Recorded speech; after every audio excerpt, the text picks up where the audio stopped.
You have slain a dormant beast, the Mountain King's larva. Sonny fell breathlessly to his knees. His whole body felt as though it just went through a meat grinder. Even large amounts of adrenaline could not wash away all the pain and exhaustion.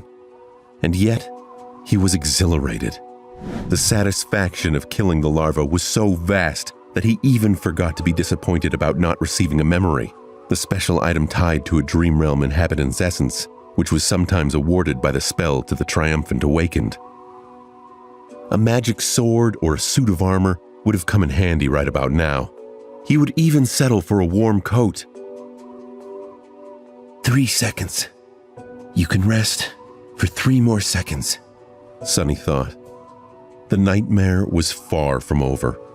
A few moments later, he forced himself to come back to his senses and looked around, trying to assess his situation. The larva was dead, which was great. However, he was still tied to it by the damn chain. The shifty slave and the scholar, both pale as death, were busy untangling it to buy the 3 of them at least some freedom of movement. Further away, torn bodies and pieces of flesh were lying on the ground. Many slaves were killed. The lucky few who had somehow managed to escape were now running away. Fools. They're dooming themselves. The chain jerked towards where they ran, but then suddenly went slack. A burst of hope filled Sonny's chest, but it was quickly dashed when he realized he was still attached to the scholar and the shifty slave. At some point, the chain must have broken in 2. If their shackles had a less sophisticated locking mechanism, he would have tried to pick the lock and free himself.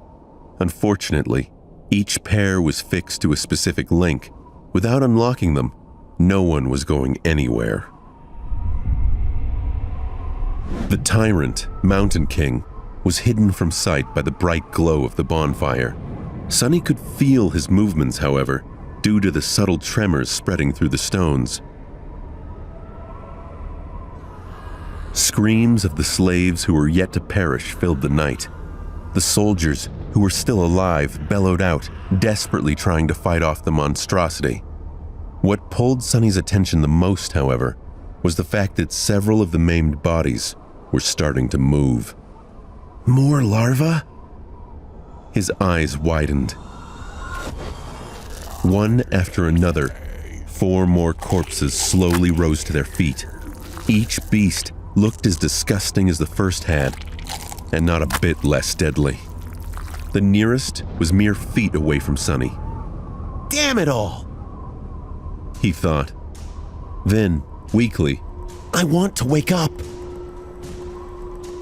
A strange clicking filled the air. One of the beasts turned its head towards Sonny's group of slaves and gnashed its fangs. The shifty slave fell on his ass, whispering a prayer, while the scholar just froze in place. Sonny's eyes darted to the ground, trying to find something to use as a weapon, but there was nothing there. But he wasn't about to give up. Full of vitriol, he simply wrapped a length of chain around his knuckles and raised his fists. Come at me, you bastard! The larva dashed forward with incredible speed, in a flurry of claws, fangs, and terror. Sonny had less than a second to react. Before he could do anything, a nimble figure moved past him, and a sharp sword flashed in the air. The monster, beheaded with one strike, fell gracelessly to the ground. Sonny blinked. What was that?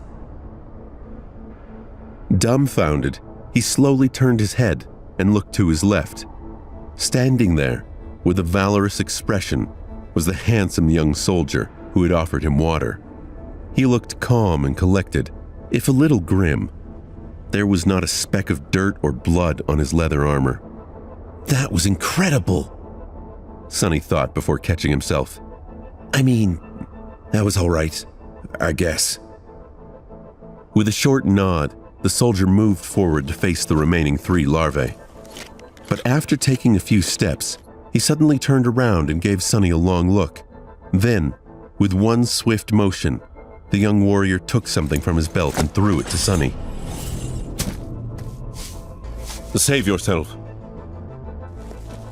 With that, he was gone to fight the monsters. Sunny reflexively caught the item and watched the soldier go. Then he lowered his gaze and studied the thing clutched tightly in his hand. It was a short and narrow iron rod with a straight bend on its end. Is it a key? His heart began to beat faster. It's the key to the shackles. It has to be. With one last glance at the fierce battle starting between the young soldier and the larvae, Sunny dropped to one knee and began twisting his shackles, maneuvering them into a position he could work with. It took him a few tries to understand how the unfamiliar lock worked, but then, finally, there was a satisfying click, and he was suddenly free. The cold wind caressed his bloodied wrists. Sunny rubbed them and smiled with a dark gleam in his eyes. For a moment, visions of violence and revenge filled his head. Boy, over here! The shifty slave was waving his hands in the air, trying to get his attention. Sunny briefly considered leaving him to die, but then decided against it. There was strength in numbers. He hurried over to the other two slaves and quickly unlocked their shackles. As soon as the shifty slave was free, he pushed Sunny away and did a little dance, laughing like a maniac. Ha! Free at last! Gods must be smiling upon us. The scholar was more reserved. He squeezed Sunny's shoulder in gratitude and smiled weakly, casting a tense look in the direction of the ensuing fight. 2 of the 3 larvae were already dead. The third one was missing an arm, but still trying to tear its opponent apart. The young soldier danced around it, moving with the grace of a natural-born warrior. What are you waiting for? Run! The shifty slave made a move to run away, but was stopped by the scholar. Benny, my friend, I would... If you say advise again, Fraser, I swear to the gods I will bash your head open. The 2 slaves looked at each other with open animosity. A moment later, Fraser lowered his eyes and sighed. If we run away now, we will surely die. Why? The older slave simply pointed at the tall bonfire. Because without that fire, we will freeze to death before the night is over. Until the sun rises, running away is suicide. Sunny did not say anything, knowing that Fraser was right. He realized it right after strangling the larva. No matter how terrible Mountain King was, the bonfire was still their only lifeline in this frozen hell. It was as what the broad-shouldered slave, may he rest in peace, had said. There was no need for anyone to kill them. The mountain itself would do it. So what? I would rather freeze to death than be eaten by that monster, or, turn into one of those things. Benny was pretending to be brave, but there was no conviction in his voice. He glanced at the darkness surrounding the stone platform and shivered before taking a small step back. At this point, the third larva was long dead, and the young soldier was nowhere to be seen.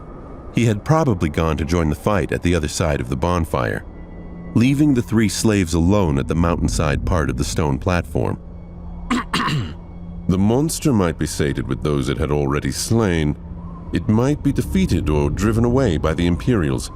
If we stay here, we have a chance to survive, however small. But if we run away, our doom will be certain. So what do we do? Unlike Fraser, Sunny was sure that the Mountain King would not be satisfied until all of the trespassers to its lands were dead. What chance did a bunch of mortals have to defeat such a tyrant?